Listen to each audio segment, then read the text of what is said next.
Hello everyone, my name is Rachel. Welcome back to my channel. Today I am here to bring you guys my historical romances for beginners recommendation video. This is a video that a few of you have requested for me to do, and I did recently do a contemporary romances recommendation video for beginners. So I will definitely link that video up in the cards above in case you are interested. Now, I do want to point out some videos and some creators that I am friends with who have done videos similar to this that I highly recommend that you watch. I'm going to link all of these videos down in the description below. First creator that I have to recommend is Jen from the Book Refuge. She has two videos in particular that are popping into my mind that are fantastic videos to watch if you are new to the historical romance genre. So first one I'm going to recommend is a video where she goes through like different terminology that is used in these books, also how the aristocracy works. Most of these historical romances take place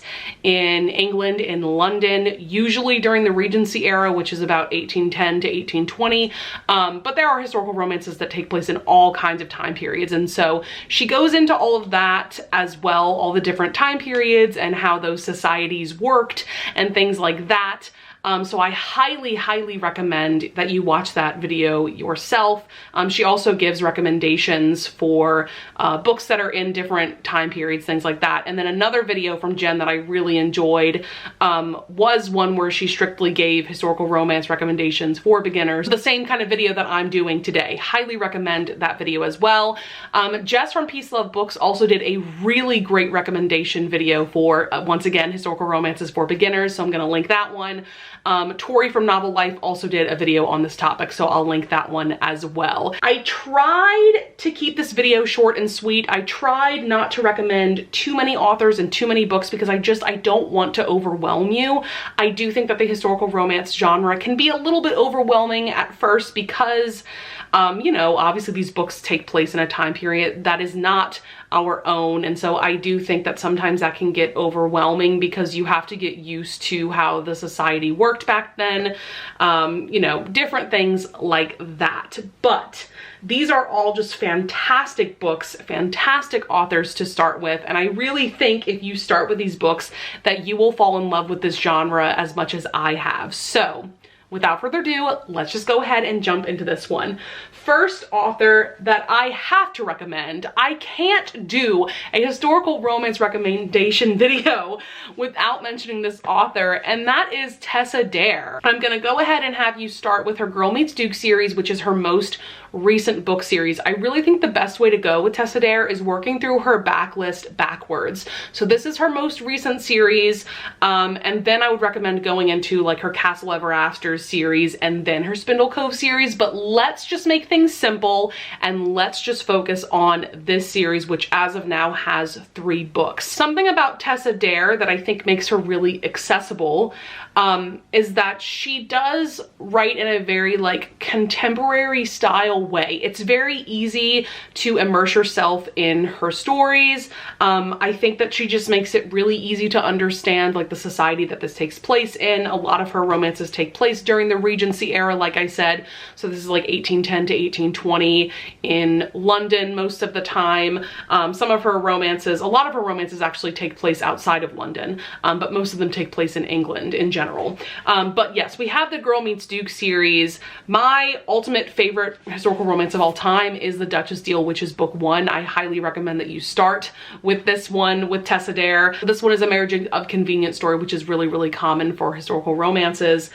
This one's like a little bit of a Beauty and the Beast retelling vibe. This one is about Emma and Ash. Something that I just adore about Tessa Dare that I have to talk about is just like her sense of humor. Like all 3 of the books in this series make me laugh out loud so much, but they also have swoony romances, and Tessa Dare brings it with the steam as well. So you really get the best of everything with this series and with Tessa Dare in general. But yeah, this is a marriage of convenience that involves Ash, who is this grumpy, scarred duke, and then Emma, who is a seamstress who just kind of falls into his life and ends up becoming his duchess. Then we have The Governess Game, which is about Alexandra and Chase. Chase is definitely a rake, meaning he's like a ladies' man, he's kind of a playboy, and he has the these two wards. So he has these two young girls that he is taking care of. And so what's amazing about this romance in particular are the two young girls that he's taking care of, because they're just like so morbid, so hilarious. And basically Alexander ends up becoming their governess game, obviously. And then the third book is The Wallflower Wager. I'm actually planning on rereading this one soon because I reread these two and I need to reread this one. But this one is a grumpy sunshine trope where we have Penelope, who is the most sunshiny character ever. And then we have Gabriel, who is very grumpy. He's actually trying to flip the house next door to Penelope. But Penelope has a lot going on. She has like all these animals that she's taking care of, not just like cats and dogs. Like she has like an otter, she's got a goat, like she's got a lot going on. And Gabriel is afraid that no one's gonna want to buy the house next door if they realize how like crazy Penelope is with all of her animals, basically. And so yeah, they end up teaming up to try to find homes for all these animals that she's been like fostering. This is definitely the series to start with. Like if you're looking for like your very first historical romance, girl, start with the Duchess deal. I promise you will not be disappointed. Next up, I am going to recommend the obligatory Bridgerton series by Julia Quinn. I do think that this is a really good introduction into historical romance. Now this is book 2, The Viscount Who Loved Me. I personally have not read book 1. I don't think that you need to. You know, with historical romance series, a lot of them are standalones, but they're interconnected through, like the Bridgerton series is about the same family, like each book is about a different sibling within the Bridgerton family. So a lot of historical romances are connected in that way, or maybe they're about a group of friends that are finding the loves of their lives, you know, different things like that. And so this one, what's really exciting about this one is that season 2 of Bridgerton is coming out very, very soon. And season 2 is based off of this book. And so this one is about Kate and Anthony. Anthony is the eldest of the Bridgertons. He is a Viscount. And so the whole catalyst for this story is that he's actually planning on courting Kate's younger sister. And Kate knows the kind of man that Anthony is because he's definitely a rake, definitely a playboy as well. And so this is a hate to love romance. She definitely intends on putting a stop to that. And what I adore about this book is that it totally gives me vibes of the Princess Diaries 2.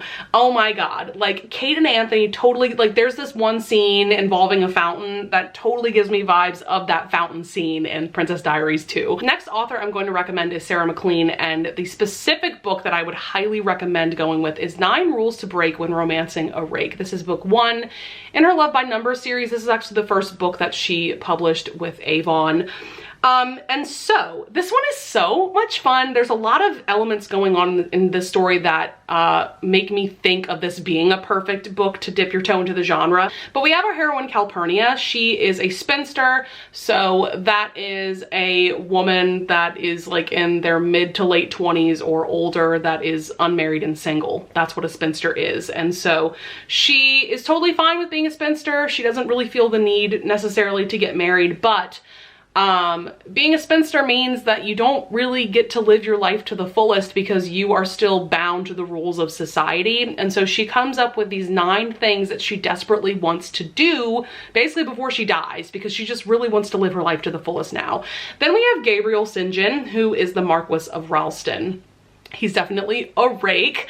And so they come into each other's lives because they make this deal that in exchange for Gabriel helping Calpurnia do these 9 things, Calpurnia is also going to help Gabriel's half-sister Juliana, who is from Italy, and she is someone that has no idea how the London society and aristocracy works. So that's another reason why I highly recommend this one as a historical romance for beginners. So through Juliana learning about it, the reader learns about it as well. My camera battery just died, so I had to change out the battery, so sorry if the angle and the lighting changed too much, but it is what it is. But yeah, this one is just so much fun, especially when it comes to like the different items on her list. Like I remember one of them is like firing a pistol, attending a duel, gambling at a gentleman's club, smoking a cheroot, kissing someone passionately. Like yeah, it's so good. Next author I would recommend, now I've only read 2 books by this author, but I can already tell that she would be a really great one to go with, is Elisa Braden. I'm specifically going to recommend the first book in her Rescued from Ruin series, which is The Madness of Viscount Atherborn. But Elisa Braden's writing is beautiful in my opinion, and the reason that I'm recommending this one is that this goes into the whole dynamic of what being ruined means. So during this time period, I believe this is also a Regency era romance, if a single unmarried woman was caught kissing somebody, her reputation would be ruined. And unless the man she was kissing offers to marry her, like, her marriage prospects would go out the window, basically. And so this book really goes into the politics of that, and how just because the people making out with each other got married, that doesn't mean that the scandal goes away. Like, people are still gonna gossip about it and different things like that. And so there's this really interesting character, Lady Wallingham. She, I believe, is a countess, and she's such an iconic character because she's definitely somebody who's kind of in charge of, like, the gossip mill and London society. Like, people definitely listen to her, and it's really cool because throughout the book she gives the two main characters advice about how to make the scandal go away, basically. But yeah, this one's really great. Like I said, I've only read 2 books by this author, and I need to read more because I'm just obsessed with her writing. Next, I feel like I have to recommend a Lisa Kleypas book in this video. I mean, she is just such a staple historical romance author. And for me personally, I think the perfect book to start with would be, again, The Magic. This is technically a prequel to her Wallflowers series, but once again, you can just read this as a standalone perfectly fine, especially because, like I said, it is a prequel. This one is really the book that solidified Lisa Kleypas to me as being one of my favorite historical romance authors, because I had read a few books by her before this, and I liked them. I didn't love them, but this one I feel like is just on another level. And what's really cool about this one too is that it actually involves 2 different romances, and they're balanced really well. But the main plot has to do with Aline and McKenna, and they fell in love when they were teenagers, but this is a class difference romance, meaning that Aline is a lady of nobility. Her father, I believe, is an earl, if I'm not mistaken, and then McKenna was just a stable boy working on their estate. And so Aline's father found out about their relationship. He kicked McKenna out, you know, fired him. And so to make sure that McKenna wouldn't try to, like, come back to get Aline, she told him in no uncertain terms that she never loved him and she doesn't want him to come back. And so, like, obviously she broke McKenna's heart. And so now he is hell-bent on revenge against her. And so he becomes a self-made man, a businessman, in the US. And so now he's back in London 10 years later. And so he, for his revenge, he decides to seduce her and then break her heart just like she did to him 10 years before. And it's just fantastic. There's also a romance between Aline's younger sister and McKenna's business partner, and that one is a really adorable romance as well. Yeah, this is just one of those romances that's just on another level. Absolutely fantastic, the perfect amount of angst and all the things that we love in romances. I also thought I would throw out an author and a series that I would recommend reading if you want to get into LGBTQIA+ historical romances, and that is Cat Sebastian. I would recommend starting with her Sedgwick series. This is a series that centers around the 3 Sedgwick brothers, and so we have book 1, which is It Takes Two to Tumble. This is essentially a Sound of Music retelling in a historical setting, and we have Philip, who is a captain, and then we have Ben, who is one of the Sedgwicks, and he is a vicar, and they bond over. Philip is actually a widower. His wife passed away, and so he's left with his children, and so Ben kind of comes to help take care of them, and so that's how the Sound of Music like plot comes into play. It's just super, super adorable. So then the other 2 books in the series, we have A Gentleman Never Keeps Score. So this is an interracial romance, and Hartley Sedgwick, our Sedgwick brother of this book, this one's a little bit darker because he was sexually abused as a child for years by this man, and then I think the man recently passed away, and so he's dealing with all of that. And then the last one, oh, this is just the cutest friends to lovers romance. This is Two Rogues Make a Right. This is about Will and Martin, totally a Grumpy Sunshine dynamic. This one is also Grumpy Sunshine, and so this one's just so sweet. So Will and Martin are best friends. Like I said, they end up going to the country because Martin is suffering, I believe, from tuberculosis, and so really the only ways to treat it back then was to just, like, go to the country, you know, get that fresh country air, because London definitely doesn't have that. And so Will is taking care of Martin a lot of the time. This is just, oh, it's so adorable, so sweet. So highly recommend Cat Sebastian in general, and I think this is just a really great series to go with. So last but certainly not least, I wanted to recommend a couple of authors and a couple of book series to go to if you want to then branch out into historical romances that take place in the US. The first author that I'm going to recommend is Beverly Jenkins. First book I have to recommend with Beverly Jenkins is Indigo. This is totally a classic by Beverly Jenkins. I believe this is one of her older releases. She wrote it in the 90s. This one has to do with Hester. Galen, I think, is the hero's name. First of all, Galen totally gives me vibes of Prince Naveen from Princess and the Frog. Just wanted to throw that out there. And Hester does have Tiana vibes now that I'm thinking about it, but they both work in the Underground Railroad, and I believe the plot of this starts because Galen gets injured, and so Hester has to take care of him, and then things just go on from there. This is a beautiful romance, but I also highly recommend her Destiny trilogy. So also I want to throw out there that Beverly Jenkins tends to write romances that take place in like the 1860s, 1870s, like I said, in the US.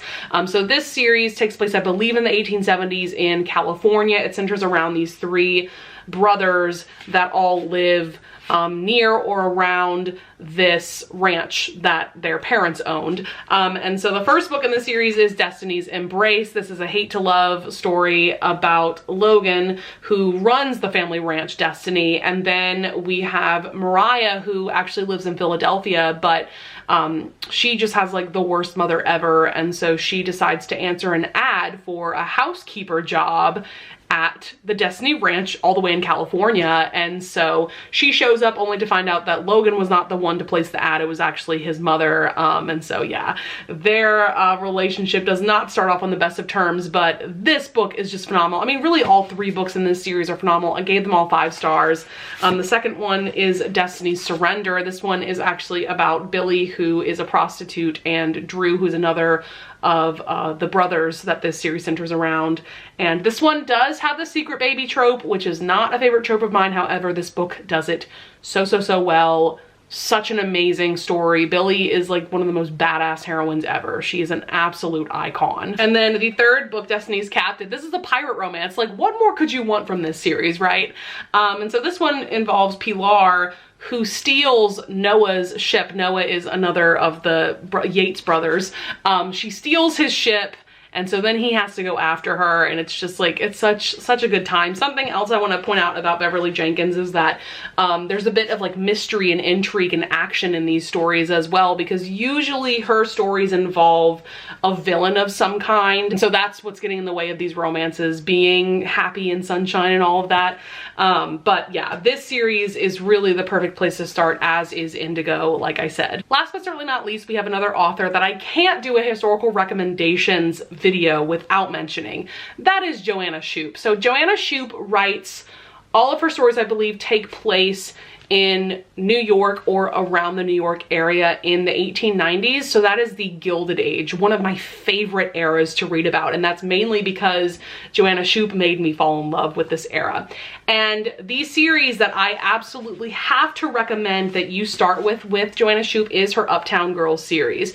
So this is a series that centers around 3 sisters. So the first book of this series is The Rogue of Fifth Avenue. This one is about Marion, or Mamie is how she's known as. She's kind of a modern day Robin Hood. And then we have Frank, who is a lawyer. They end up working together to help people that are living in poverty in New York City. And Frank is just kind of taken aback by Mamie because she just has no qualms about, you know, going into these poor neighborhoods and helping out these families, even though it's very dangerous for her because she's a single woman, you know, in this time period.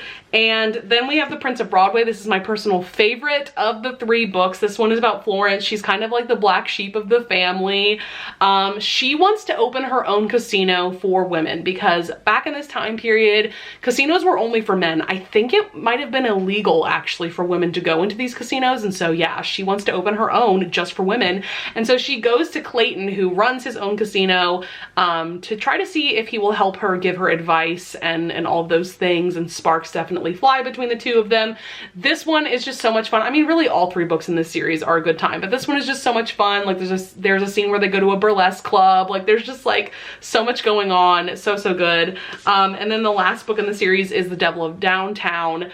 This one involves Justine, who is the youngest of the three sisters, and then we have Jack, who is another self-made man. This one I remember being really iconic because Jack has his own bowling alley in his house, and so there's a scene where they're bowling and it leads to like a spicy scene.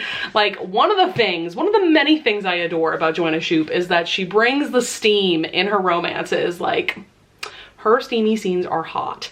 So yes, I definitely recommend starting with this series for sure, and then branching out to some of her other books. I am also planning on doing like author deep dive videos for pretty much most or all of the authors that I've mentioned in this video. So that's also another reason why I'm not delving too deeply into like what books you should read next by these authors. I really just wanted to give you guys like a starting point for each of these authors. So that's going to be it for all of my historical romance recommendations for beginners. I hope that you guys really got some good recommendations from this. I hope that this gives you a really great place to start. Like I said, I would also recommend watching the videos that I mentioned at the beginning. And yeah, I would love it if you would leave a comment down below if you have even more recommendations for beginners, for people that are watching this video, or for myself, because I'm always looking for more recommendations from you guys. I would also love it if you would leave a like and subscribe, and I thank you so much in advance if you do, and I will see you guys in the next video. Bye!